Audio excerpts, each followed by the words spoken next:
Welcome to Tasty Jamz, a video podcast for rock and metal musicians, where each week we feature new bands to showcase their music and hear their stories so that you can get you and your band out of the garage and onto the main stage.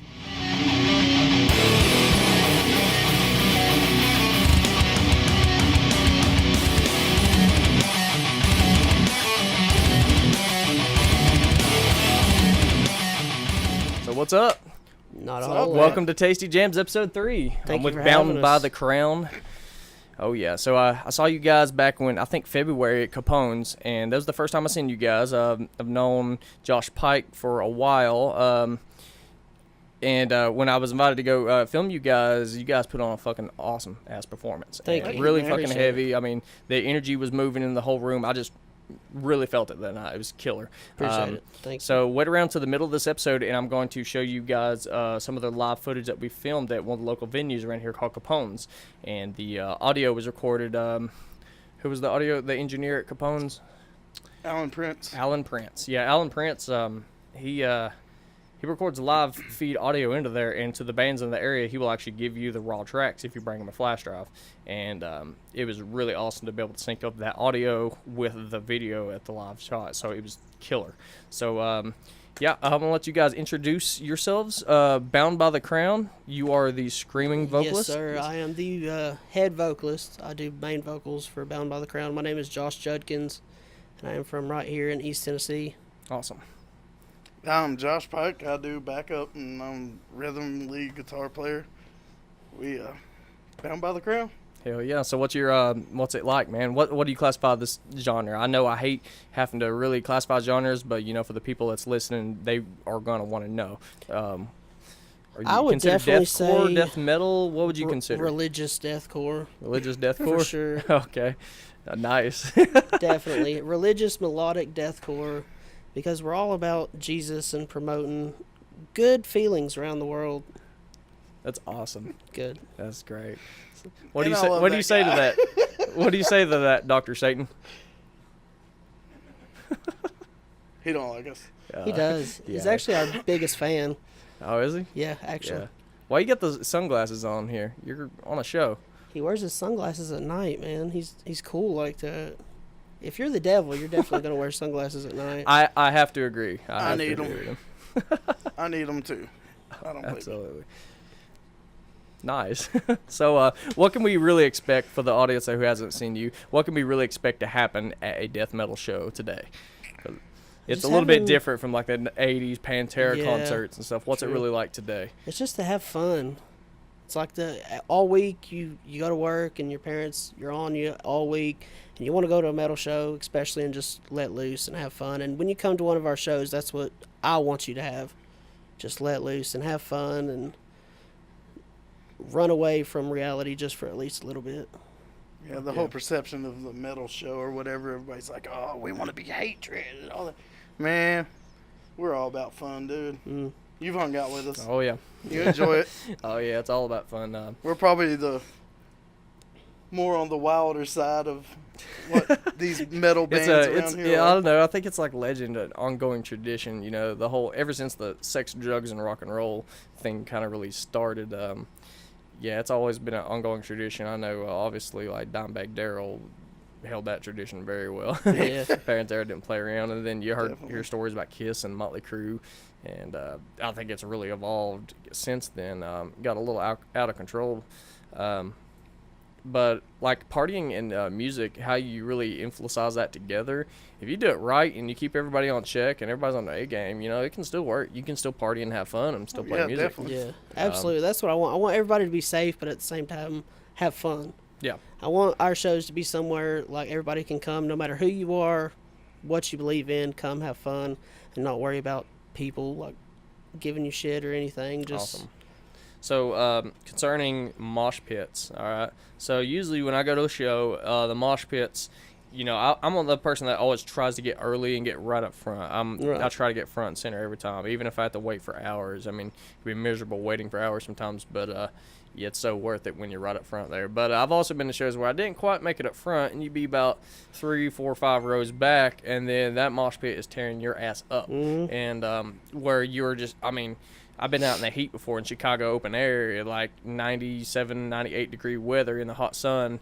I felt like I was fighting for my life, and that was Korn, and compared to like most death metal stuff, they're not even really that heavy, but their tone live made it so heavy, and there was such a movement and energy. I mean, it felt like waves of bodies just crushing and pulling, crushing and pulling, and yeah, I mean, I've been to some shows where I just gave out before. It's like, man, I just couldn't keep up anymore. I felt like I was going to have a heart attack or puke, or, it happens a lot. So when it comes to mosh pits, you have, I guess, different styles of moshing. A lot of people, you got the, I guess the shovers, the ones that push and shove and just mosh and move around. And then you got people that swing and punch. And then you got the hardcore dancers, which I don't even know what the hell they're doing. But, I'm going to stop you right there. All right, go ahead. Bound by the Crown. If you come to one of our shows and you start doing that hatred bull crap, crowd killing. We're going to stop it, dude. Yeah. We're going to stop it right there, because that's not what we're for. Yeah. We're there we're to all have about fun. the pit and to have a pit, but there's no sense in crowd killing. Like, there's people there to see your show, and they've paid to be there. And if they're just standing outside and you come up and hit them, then there's no point in that. There's tiny there women is a mosh that come pit. and see us, man, and there ain't no sense in that. There's a place to be hard. Yeah, but, if you want to be a fighter, man, go to UFC. Yeah. We're not there to like put anybody in the damn hospital. We're there to have fun and sure. release all of like the hatred we put up with all week. I have to agree with you, because it is not fun when you get nailed in the back of the head and you're just standing there trying to watch every show. Especially when you're paying money for a ticket to come and see a show. You're not paying to come get beat up. You know what I mean? And the thing about it is, and a lot of people, they'll argue, say, well, if they don't want to get hit, they don't need to get near the mosh pit.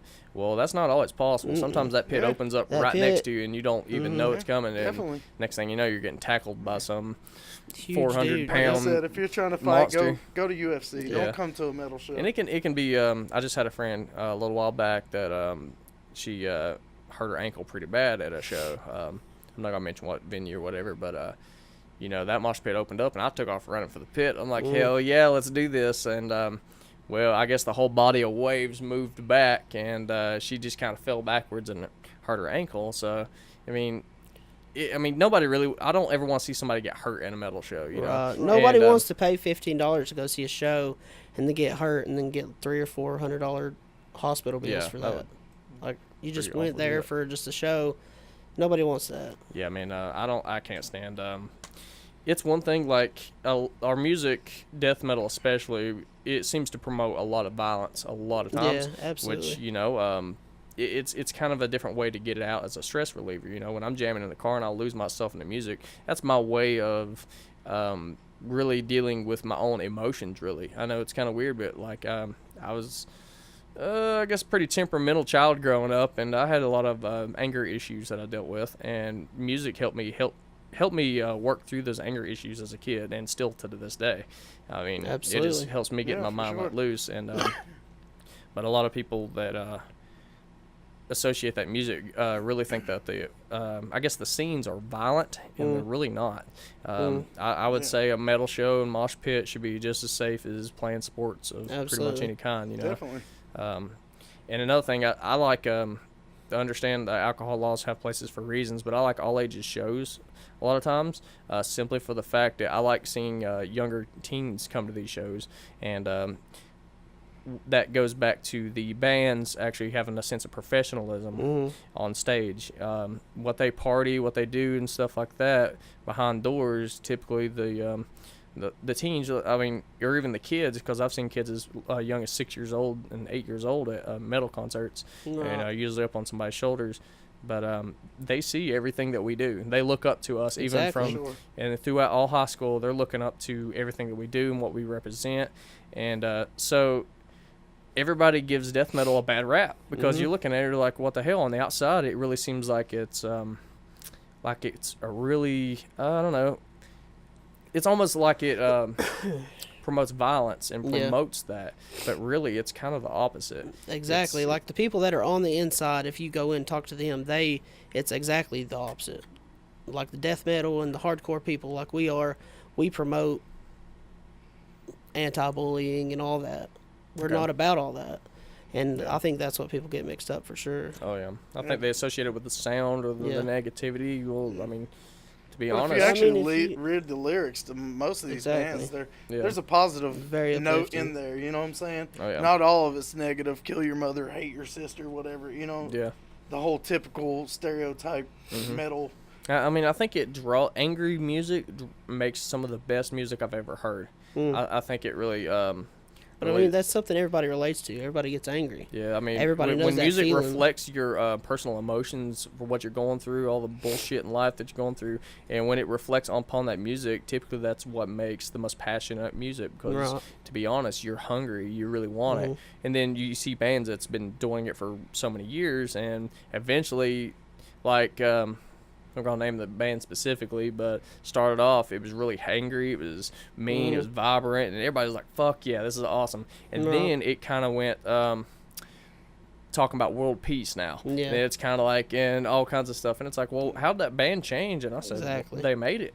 You know, they made it. They're on top. You know, Yeah, they they got don't a have nothing platform they can ain't use it. nothing to be angry about anymore. And so I'm not saying that they're necessarily bad records or anything like that, but it's in a whole different light than metal really comes from your emotions, and it should anyway. If you're not playing for that, you're playing just to be bullshit, and you're rethink your career because if you're not 100% passionate about this, you're not going to make it anywhere at all. Yeah, for sure. So, Even if you make it big now, I mean, Whitechapel, they're doing the thing. You know what I'm saying? Bands like that, but they're not living in fine mansions. I mean, they're just living life, and they're comfortable at it, and they do it because they're passionate, and we do it because we love people.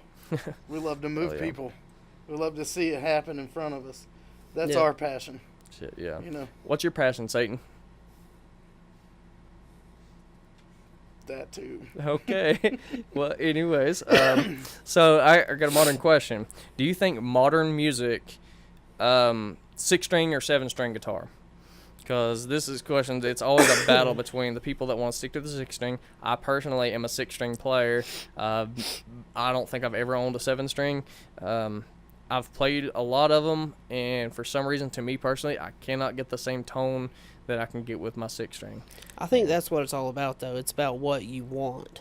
Okay. If you want like a lighter sound, I would definitely go with the 6, but 7-string is what's going to bring you that little bit of heavier. There's bands out there that play on 6-string that sound just like you're playing on the. It's all about how you 9-string. feel when you're playing the know. guitar. Yeah, it just seems like, the more genty style bottom end, I mean, I remember, like, it used to be, like, the lowest tune you ever hear anybody playing was drop A. Right. And now I'm seeing people like F and F sharp, and it's like going down the cycle again. It's like, why such a low tuning all the time?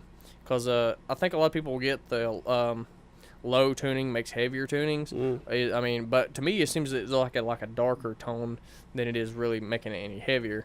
And Metallica pretty much proved that you can, like, the slower the riffs on certain stuff, the heavier it gets. So they started setting tempo maps in their songs to change the tempo at certain places. But yeah, do you really think the tone has such an effect? I don't think it's. I think you're asking the wrong question because we play on 8-string now. Okay. I don't know if you know or not, but Mm-mm. we jumped up to 8-string, and the tone on your amp actually gives the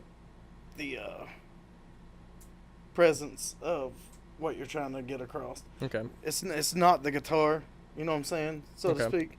Tone of your amp, because we got heavy and we got mids, highs, lows, you know what I mean? Yeah. So it's all in the tone of your amp, however you want to work it. You can turn that thing up on bass way up and you're, you know what I mean? So you can still do it with your mids and highs too. Gotcha. And So be what quality. tuning do you play in now? We play in F, drop F. Okay.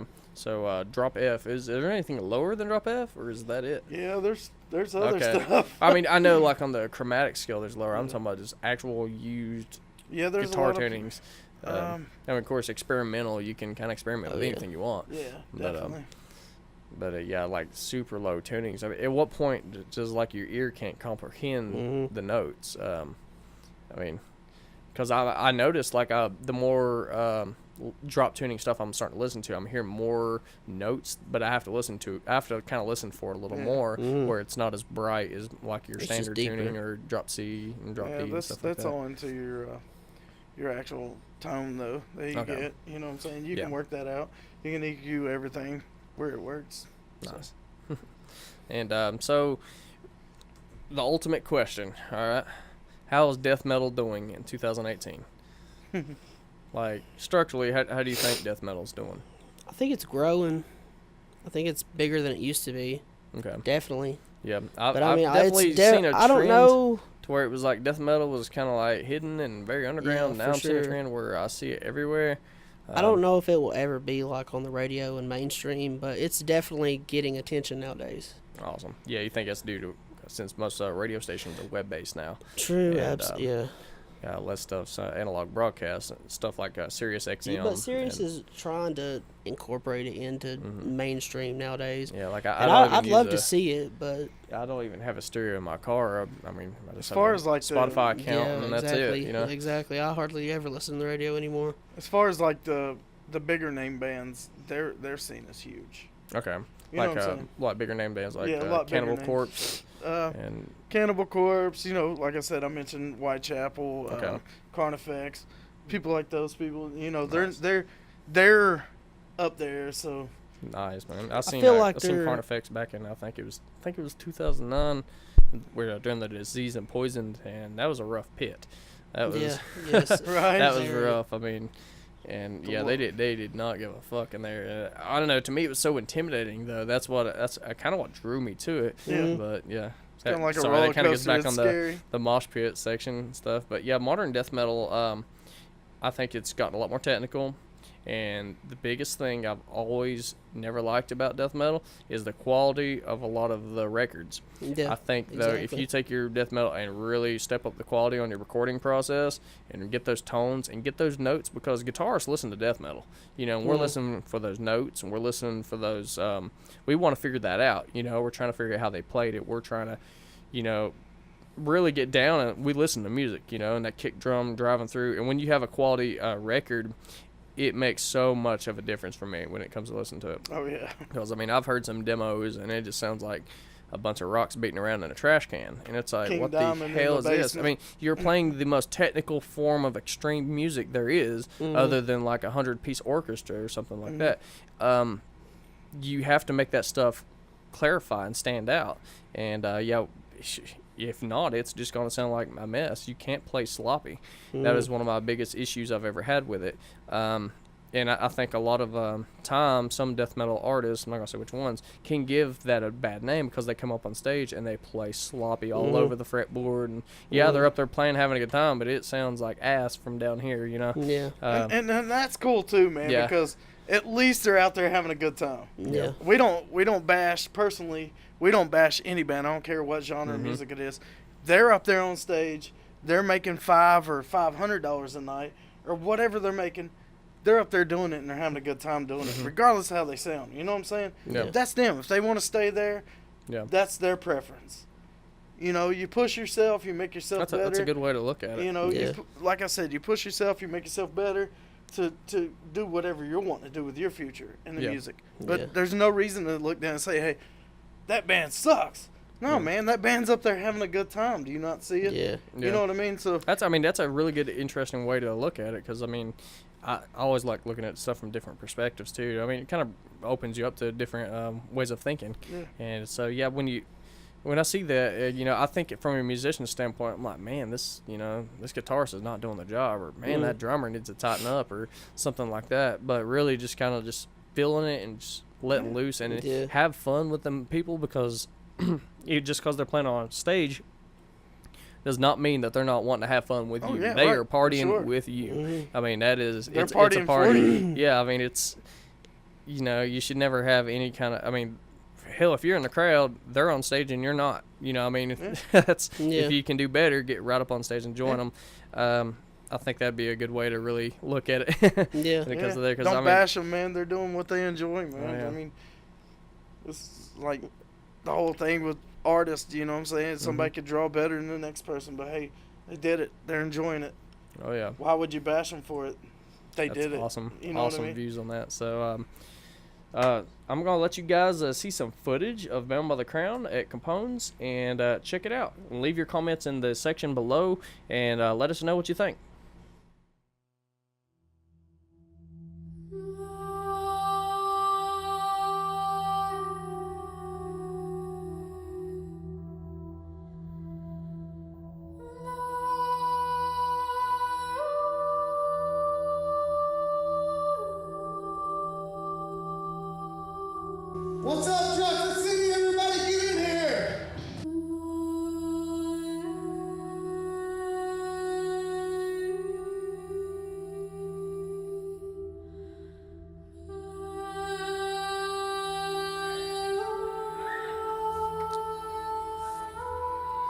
Let's have some fun tonight.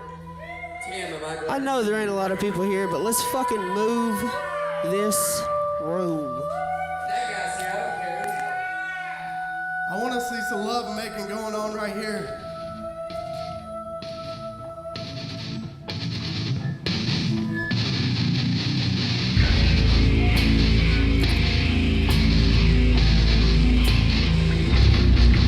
So act like you want to be here.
So what'd you think? Welcome back. So where the hell were we? Yeah. Mosh pits. Ask him. He'll tell yeah, you. All right, Devil. yeah. Where were we? Satan. Oh, right. That's right. Yeah, we're gonna talk about actually something new. Something that a lot of people that don't listen to death metal are gonna ask. Lyrics. Okay. Lyrics. All right. Pronunciation. Mm. You know, a lot of them have a problem, as you know. Oh shit, they can't understand the lyrics. This is awful. And what I say to that is, you're not listening to the music if you're listening for lyrics the whole time. Exactly. That is one of my it depends on where you put your emphasis. All right. Mm. So if you put your emphasis on the instruments, the music, the guitars, you know, drums, bass, your EQ, and really that's the sound that you're going for. And then you put your emphasis on vocals, they kind of clash each other out. And but screams lay like a perfect icing over top of that cake, Right. to where you can still hear every note, you can still stuff, and it adds to, I guess, the emotion, intensity to it. What do you say to that, really? I think lyrics makes up at least 90% of the metal. Okay. Because when you listen to a song, Ever since I've started writing music, I've always wanted my songs to not be just gibberish. Okay. I've always thought lyrics mean a lot. Okay. And if anybody can go out and write a song that's just like blah, blah, blah, blah, blah, blah, blah, and it sounds good, but it doesn't mean anything to you. Yeah. Because I'm guilty of it. Yeah. There's a lot of bands, death metal bands. I mean, I don't know hardly any of the words they're saying. Maybe like a chorus or something like that. I always try to. Or if I've ever broke out the lyric book, they come with CDs, but nobody gets CDs anymore. Exactly. So you got to pretty much look it up. And that is one thing that typically I had only done to bands I really, really love. And I was like, man, this is awesome. I want to see what this is actually saying. And so, yeah, I admit that I'm guilty of it. But a lot of people just can't get over that at all. And really, like... I feel like the more that you listen to one, though... Obviously, Mr. Pike's cell phones are ringing over here. It's his boyfriend. Sorry, I should have turned that off. I agree with you, Satan. Yeah. Yep. So professional. No, you're good. Sorry. So as far as screams and pronunciation, the lyrics are one thing. Now, what about the pronunciation? You gotta have pronunciation. I mean, but I feel like the more you listen to metal, the more easier it comes to you. I feel like it's an acquired taste almost. The more and more you listen to it, the more you can understand it. But I feel like enunciation is a big thing. Yeah. Acquired taste is definitely something I agree with too, and it goes to with experimenting in that type of music. Let's say if I wanted, I actually remember, as a teenager kind of starting to experiment with different music. Once I realized that, hey, I like music, I got to experiment with what I liked, and, I got into a little bit of rap and stuff. Of course, this is back in like 99, 2000 like era. last week. The what? Like last week. Oh, yeah. So I experimenting the different sounds and stuff like that, but there was always this channel on the movie stars channels. You get like channel 910 or something like that. And it was a metal channel, and I remember flipping through it, and I heard that metal channel, and the first thing I heard was this, or just this fucking scream, and it was like, my mom flipped shit. Like, she was like, ew, turn that off. That is the devil's music right now. And it was like, see what you did to us. So I turned it off. Well, she left the room moments later. I turned it back on. I was listening to it. I was like, this is awesome. Like, how do they get that guitar sound? Exactly. I was like, that just sounds so awesome. And, man, I was listening to that channel all the time. And then I started seeing, like, some metal stuff on VH1. I'm sorry, MTV. It was Headbangers Ball. Jamie Josta was the host. And I was like, no, this is it. This is it. I've found my new... I didn't even know what metal was, but I was, like, obsessed already. The cool artwork, the graphics, the metal poses, just everything with it. I was like, this is it. And I picked up the guitar real early in age and just had to learn it. Absolutely. Had to get into it. And I would say it was screams that really got me to into extreme music. And, of course, now that's going to bring us to our next subject, different styles of screaming. All right, so I'm aware of a few of them, but I'm not aware of all of them. There's like a false chord, a death, a growl, inhale. Gutturals, breeze. Yeah, see, I'm not exactly familiar with that stuff, and from what I have experienced in screaming, it was only just a little bit to some of the ranges that's out there that I can't even try to hit. I tried to do some inhales. I watched some YouTube tutorials, and that did not help. I could not figure that out. I learned how to do my inhales first before I learned how to do my exhales. Okay. So how did you go about learning it? Really? I don't even know. Like, I went to a show when I was like 18 years old, and I was like, this is what I have to do. I have to be a front man for a band. And I just started playing around with it, and it just, I don't know. It just came easy for me to do the inhales. And then I started I listened to like Melissa Cross and stuff like that. And Melissa Cross from In This Moment? Yeah. No, the one that does the... Oh, no, I'm sorry. Yeah, that's... I know her first name is Melissa. Yeah, that's the right. Zen of Screaming. Yeah, Zen of Screaming. I talked about her in the last episode. That's right. And she helped me a lot. Both of those. I've got both of those DVDs. Sorry, I completely got that backwards. Yeah. That is not In This Moment. Nah. I was like, wait a minute, that's Maria Brink. Yeah, that's right. But she helped me a lot with that. But I don't. The reason I was thinking Maria Brink in my head was because she's got this super high range scream. I mean, and I'm pretty sure that's an inhale. I'm not sure. I'm not sure. I've never listened to her. Yeah.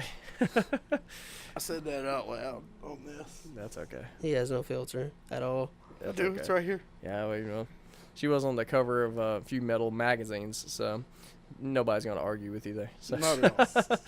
No. But yeah, I think there was an album she had. It was like a Western album. It was Welcome to the Gun Show. Yeah. And man, the high pitched range that she had was so high, and I was like, I could never do that. Yeah, I don't know if that's just like where females, their vocal range is a lot higher than ours. I don't know if hers are outside or if there's people like Celtic Frost, people like that, guys that's got stupid super high voices. Yeah. You know? I was never good on the high pitches. I mean, I get like people have different natural voices, but I wonder if something that high pitch is something that you can learn. Because, screaming's a lot, it's very similar to vocals or clean vocals, but it's very different too. It's a lot of technique. Singing's a lot like playing guitar too, though. You have to practice. You have to train yourself. You got to get in your range wherever you not just in the shower. Yeah. So, I mean, you can do it in the shower too. I'm guilty. Oh, I sing in the shower all the time. I sing 80s stuff while I'm in the shower for some reason. Just like the 80s cheese metal. I like 90s rap. I want a video of that. Yeah. You would like to see that. Who wants to see a video of me in the shower singing some 80s metal? Raise your Put hand. your fucking hands down. Like, I'd pay for that. For Twice. Sure. For sure. Yeah, that would be interesting. Okay. Definitely. We might make that a reality if we get if we can get 1,000 subscribers. I'll make that a reality. But everybody I get doubt on that'll Tasty happen. Jamz. Get on Tasty Jamz. Right now. Hey, Subscribe. This is going down. Oh yeah. I heard it. okay. You heard it. We all heard it. This is happening. He's In going his to do it with a personal mop shower. on his head. It's going to be Yeah. amazing. Do it with a mop in my head. Now I never Yes. agreed to this 80 thing. hair? Come on, man. You got to yeah, do have it. hair. I Yeah. guess so. Yeah. Come on, Gotta you're have doing I it. don't have any 80s haircut at all. But you for will. sure. Yeah. We Okay. got a mop. Okay. Everybody That's heard what it. we And me and Josh Subscribe. is gonna record it. Tasty We're gonna be Jamz there to YouTube. record it. Yep. Awesome. We also have our podcast up on iTunes now too. Podcast on iTunes. Get ready to hit Subscribe. We are Yeah. going to be filming him. Me and in the Josh shower. both. And Nice. gonna be there pretty too. soon I believe we're gonna be having it on Spotify as well. So if anybody's using Spotify and wants to use it, let me know in the comments below how bad you want it on Spotify, because I want to see. I want it back. You heard on it first, Spotify. I right wanna here. see We're it. videoing that. Okay. Subscribe on everything. I don't care if we're not even on Even it. if Just it's, do it. Yeah, exactly. Okay. So one of the things I know this is kind of different. It's not really music related, but it's I guess the image of metal. And that is one thing I've always loved about death metal is, man, the creativity and the artwork is so awesome. And you guys, your merch, I've noticed your merch at most of your shows. I've seen you guys have shot glasses, koozies, shirts and stuff, and it's fucking awesome. So I don't know if you can see that or not, but yeah. We got shirt there. Shirts, all kinds. Shirt there. What was your question Yes, about it, definitely. though? No, I didn't really have a question per se. Is just how well does merch help improve your guys' name? Like, I mean, it does that helps, mean? but I mean, I don't want people to come to show to like think they have to buy shirts and stuff. Yeah. But it's always fun to see people out with your merch on, and I oh yeah, always I mean feel that's like that's what maybe I should rephrase the question. Like, how do you guys really go about your art, and how does it how do you like that to stand out with the other metal stuff? Because I Right. know the art's a pretty important thing with death metal bands. Some of them I cannot read at all. True. And of course yours is Very true. abbreviated. So, yeah. but those the artwork on that has always drawn me into metal. So Yeah. the merch is You I gotta don't know, have it's pretty. something It's a to pretty draw big 'em deal to in. me because Yeah. like even this jacket I'm wearing now, it's a kill switch engaged vest that me and my friend got from seeing them in concert, and yeah, I love this thing, and I wear it pretty much to every metal show, and I probably should get a few more because it probably stinks and smells like I can smell it fan from here, sweat. honestly. I ain't gonna Okay. lie. Yeah. That's why I didn't pretty hug bad. you. I'm just sorry. immune to it. Then It's I'm immune alright. to it. I wash it like 50 times. It's not autographed or I anything. feel Being like able to- it gives people a little bit of a voice almost when they have metal band shirts on. Like, Yeah. it lets them know, like, hey, I'm into metal, and it Mhm. gives them a little bit of. Yeah, it was, Kinda, hey, it was look at always me. the thing. Most of my friends in high school, it was like a band T-shirt collection. Who had Yeah. the coolest metal shirt? And Yep, it was sure. always it's always a Exactly. conversation Yeah. starter when you're standing outside the line at a venue and you're out there for a couple hours waiting, and you see all these black T-shirts, Mhm. and every single one of them's a different band shirt. And I mean, it's really awesome. I mean, people come up and say, "Dude, I love that band. That band's awesome." Exactly. And you just immediately found something in common with a complete stranger, Mhm. and it's one of the things that helps kind of bring communities together. It creates a window, sure. man. Yeah. Any other time, like if you were standing in a grocery store, somebody wouldn't come up to you and be like, "Oh man, you picked the ripest cucumber," You know what I'm saying? They wouldn't do that. Yeah. But you're wearing a cool shirt that's distinctive, and they're like, man, I haven't heard that band. And then you start talking about that band. And then next thing you know, people like us are getting views somewhere. Yeah. You know what I'm saying? So it's pretty cool, and it also brings people together that normally wouldn't walk up to another person and say, hey, that's cool. You know what I mean? So you guys got any shows coming up? For sure, we are playing at the Hideaway August 10th with Dire Hatred. They have nice. They have a CD release party. Yeah, that's with Dire Hatred with Devin Kelly. Yeah. Yep. And, your old bass player, man. Mm-hmm. Yep. Then, he was my bass player in Plague Warren. Yeah. And killer guy. Yeah, he has always been a killer bass player. Really has. And he started singing and doing it at the same time, and it just really impressed me how many different instruments he can play. I mean, he can pick up about any instrument and play very talented, very well. Man. He's well-rounded. Yeah. He's an awesome guy, and their band is amazing too, man. Like they're doing the thing. They're getting their name out there. So everybody get down to the Hideaway August the 10th. August 10th. It's going to be Friday night. Come and see some really killer metal bands. We got definitely 11:34, and I think Alter Grave's going to be there too. Okay. Yeah, Alter Graves is another band, really talented. Alter Grave's been with us since the beginning. It's our brothers for sure. Yeah, I think Alter Grave mentioned us about possibly being on the show, so we should hopefully see them inside here soon. Yeah, so. hopefully, man. We'll get them on here. Yeah. We'll drag them up here. Man. Did you say you had something to talk about to me earlier? Yeah, man. This shirt right here, we wear it on stage. Was that it? And we represent a family. That's why we wear this. Everybody I've heard people say it's out of arrogance, but it's not. Yeah. This is to unify our family. We're not a band, man. We're family. Yeah, I completely agree with that. When you're in a band, it is like a family, whether you like it or not. It's a big deal to me, and it's like being married. Five different people all married. I mean, you're gonna be spend a lot of time with each other, and you're gonna get to know each other very well. I mean, through the bad times and through the great times. Like I said, we're family, and that's the only reason we wear this shirt is to unify us on stage, man, and people can recognize that we're together. This is Bound by the Crown. We are family. We're no joke. We don't get up there and we don't hate on each other. We don't hate on anybody else, and we try to spread that through the community of music, man, because without any of them, we wouldn't have nothing. Yeah. You know what I'm saying? For sure. So we try to give back a little bit, and we try to be, a little distinctive from everybody else and show appreciation. That's why we wear that. Yeah, because, I mean, I love the logo. The design of the logo is very, genius to me. And I can clearly, see the letters on it, too. So it's not a puzzle. He had a big part in making that logo, man. He knew before we all became a group that this is what he wanted. Oh, shit. Yeah, that's always really cool, especially when they just kind of come up, because you always have the idea, but artists are good at what they do, and they can put out something like that, and you'd be like, oh wow, I like this way better than my idea. So don't ever knock them, because whoever's doing your art, let them have a little freedom for a while. If it doesn't work, then put your input and figure out the guy that does our art's amazing too, man. He's for sure really easy to work with, and we give him an idea and he spits it out, man. He's just amazing artist. What do you say about that, Satan? That too. Yeah, definitely. He's a good Are you angry fella. all the time, Satan? No, I'm not. He was supposed to answer that. Okay. Good to know. I want to give a big shout out to Matt Phipps. He does a lot of work for this band. Okay, so who are the other members of the band? We got Josh Harold, J.D. Livingston, and Matt Phipps. They're all Joshes. Yeah. So how many Joshes do you have in the band? We have 3. 3 out of 5. 3 out of 5 from Josh.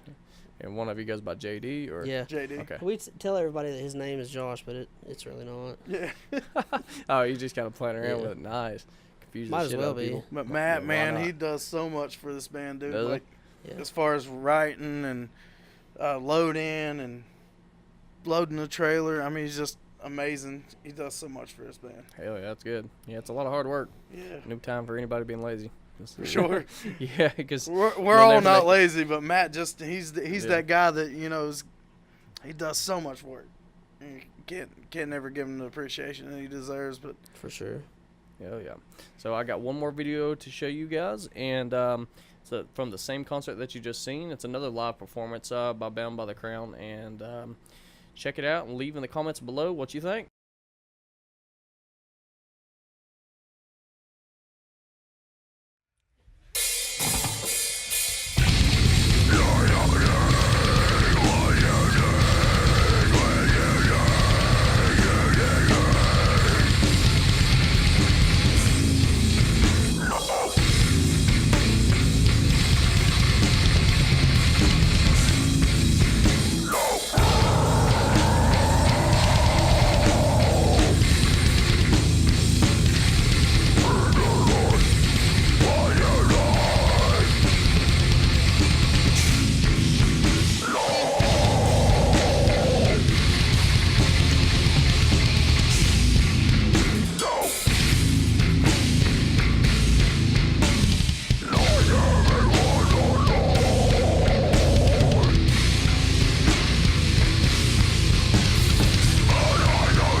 Thank you for watching Tasty Jamz. If you like what you see, please feel free to check out the other episodes and subscribe. It helps us out, helps the other bands out, and our partners here at Quantum Ascension Studios.